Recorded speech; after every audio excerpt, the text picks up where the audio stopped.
Ladies and gentlemen, I'm Caroline Kithama. Welcome to the HEWS Network.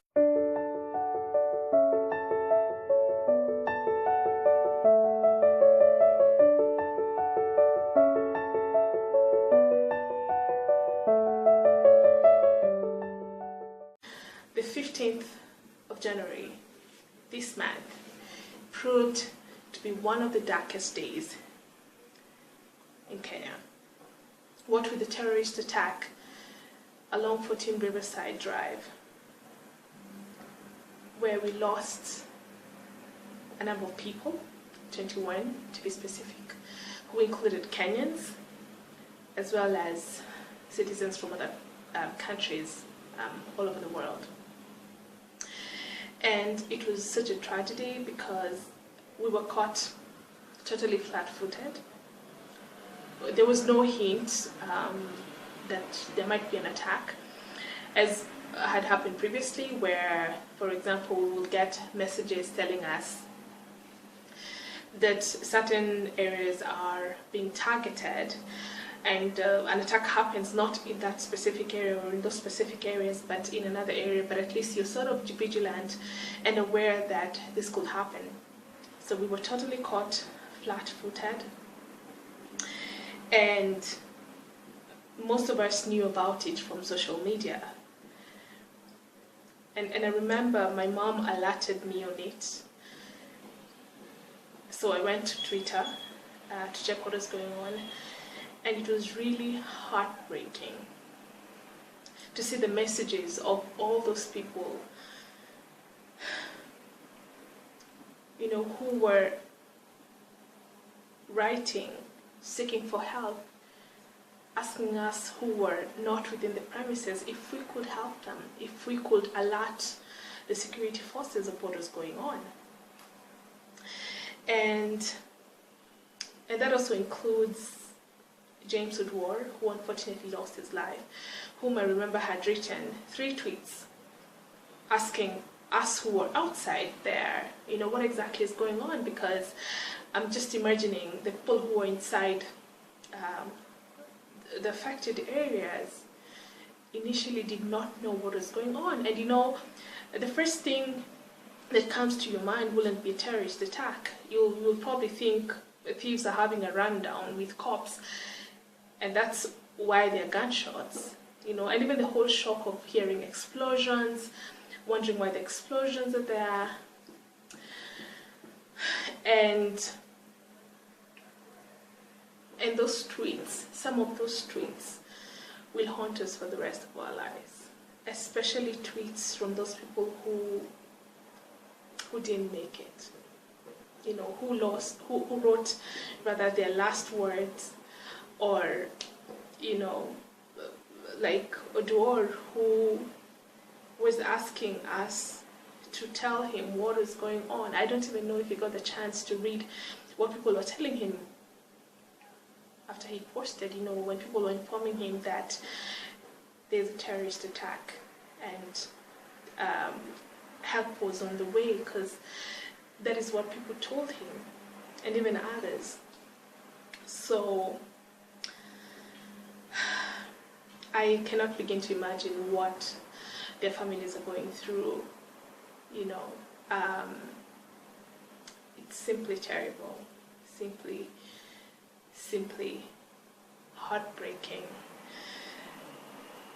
And I don't even know how someone is supposed to recover from such an incident when it affects one of your loved ones. We lost really young people in the terrorist attack. For example, the Cellulant employees, the 6 Cellulant employees, whose stories were just heart-wrenching, you know, when their CEO was giving their tribute during the memorial service some days ago, him recounting what had happened to the 6 employees during that period. And it's really difficult to put oneself into their shoes, to imagine what they went through before they died and what their families are going through right now. It's very difficult to process that. And even for the employees at UCD2, the 6 employees who included, I believe, 2 security guards, and also the other people who died in the attack, it's simply heartbreaking. Simply,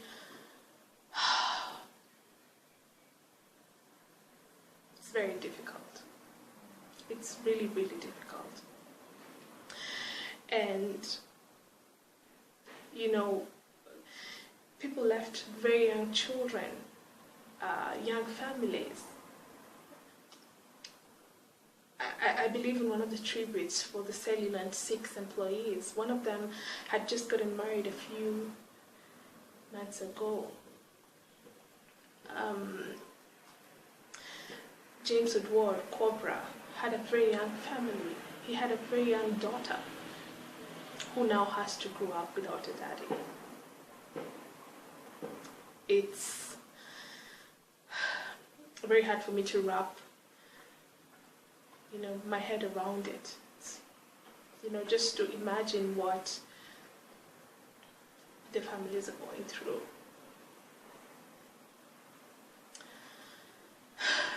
And that brings me to this, that it really is our collective responsibility as the citizens of Kenya to ensure that terrorism does not thrive. If you look at the terrorists who were killed, they were all Kenyans. They were not people who'd come from another country to come and kill us. They were Kenyans. So that means these are our neighbors, these are our family members, these are our friends. And the tragic reality is that some of us know who they are, or have interacted with them at one point or another, but never made the effort to report them to the police.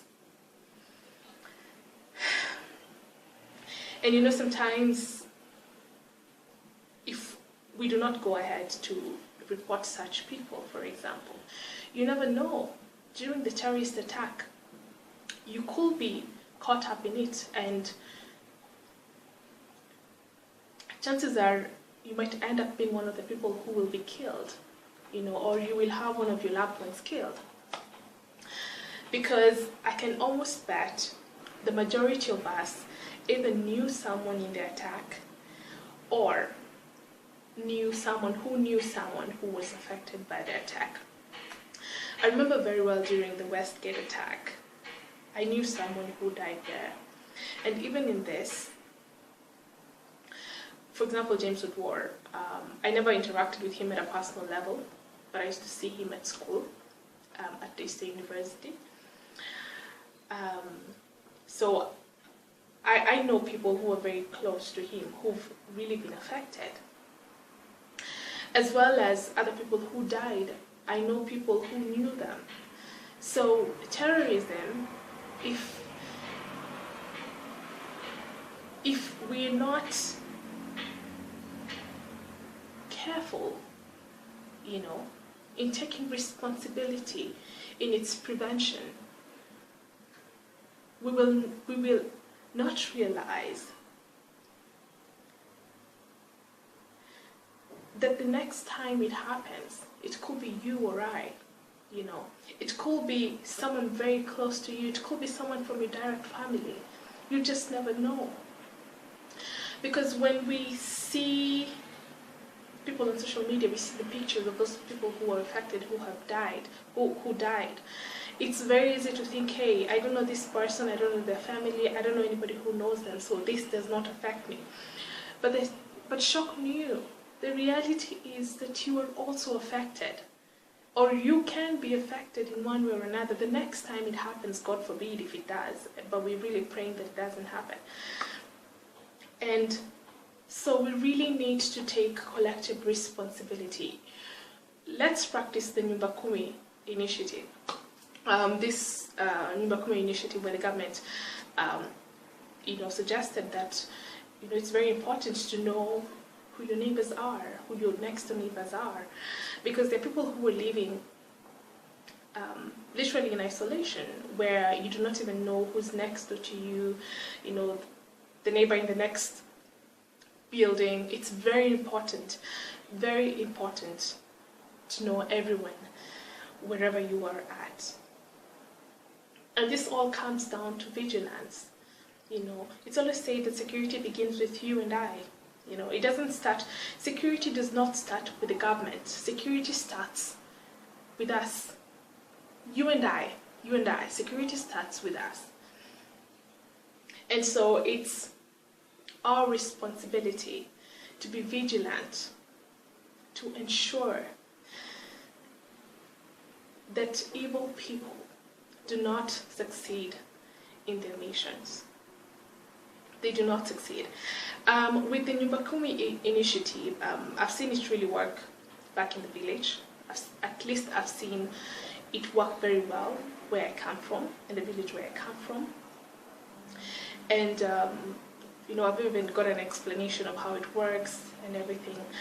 But the problem is, for us in the towns, because in the village, if somebody new comes to a certain village, they're easily noticed, and you see they have to report to the chief, say where they're coming from, and then this chief will probably call the chief of the village where this person is coming from, and it's very easy to know whether this person ran away or they just came to visit and are harmless people. But then when it comes to the town areas, it's totally different. People are so oblivious of what is going on around them. We are selfish. We do not care about our neighbors. We do not care about what is going on around us. And this gives it an advantage. Gives terrorism an advantage. Always. Okay? So we need to be vigilant. We need to report any weird activity that you might see going on around you. If you have neighbors who you think are very suspicious, report it. You can do it in an anonymous way, but then you can have police coming in to check on such people. You just never know how many lives you will be saving in the process.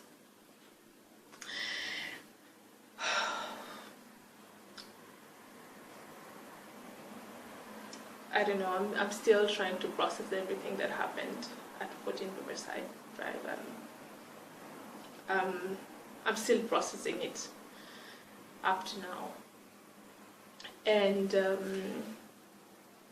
so let's just be aware of our surroundings.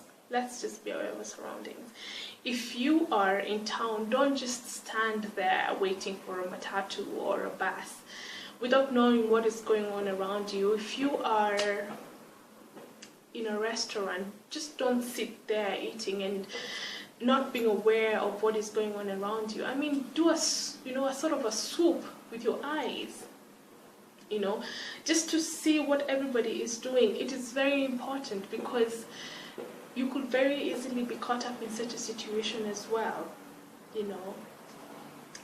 So, and I've shared this before.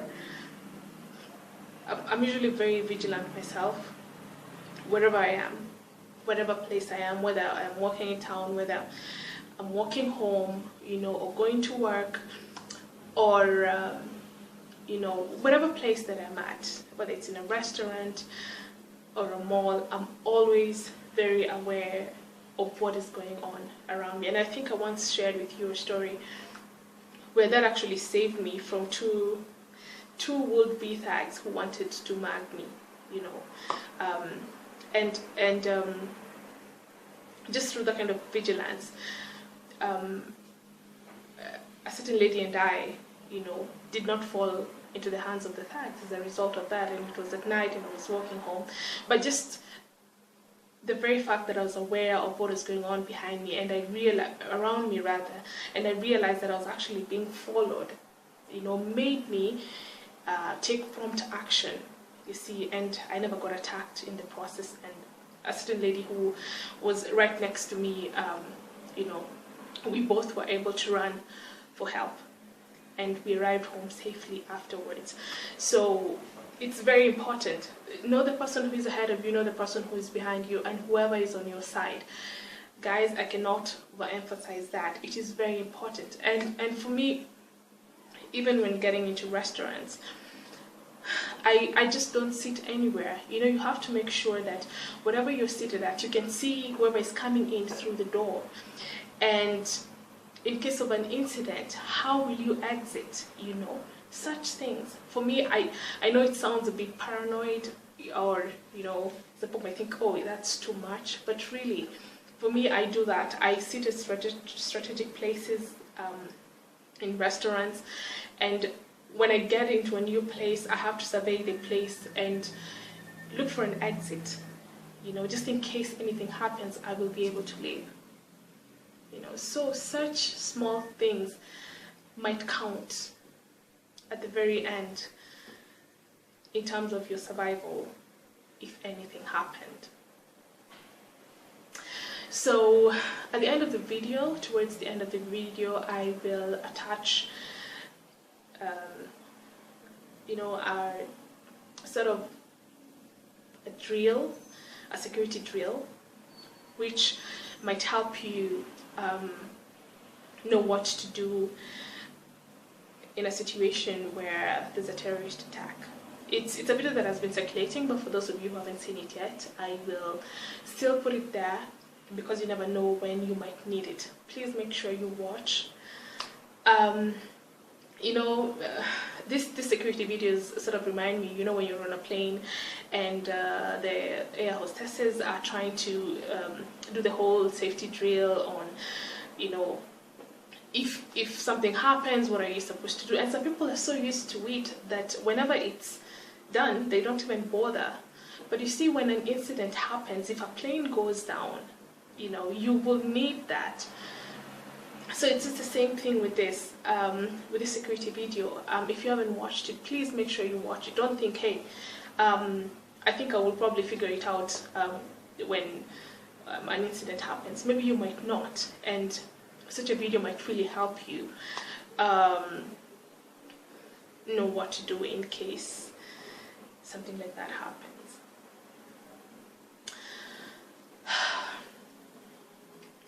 So the last thing I'd like to say is, I hope we will never forget those people we lost in these terror attacks, Westgate, the 1998 bombing, 14 Riverside attack. I hope we will never forget the people we lost.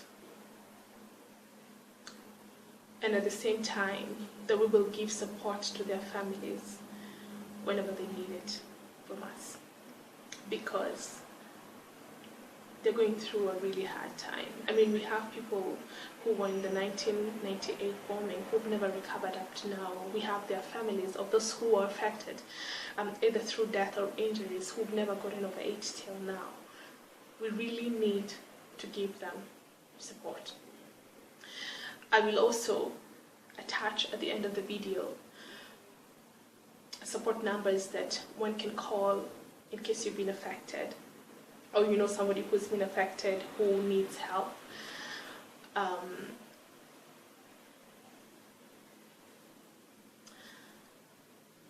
Just to help them get over it. Just to help them get some peace. Just to help them sleep tonight. You know, it's very easy for us to sleep at night. You get into bed and it's very easy for you to sleep, but the people who are still so traumatized that they cannot sleep at night. So I will release the numbers. I'll put the numbers on the screen so that if you need help, or you know somebody who does need help, they could reach out to these numbers to get assistance. Tackling health, education, women, and social-related issues is what we're all about at the HEWS Network. See you in the next episode. Goodbye.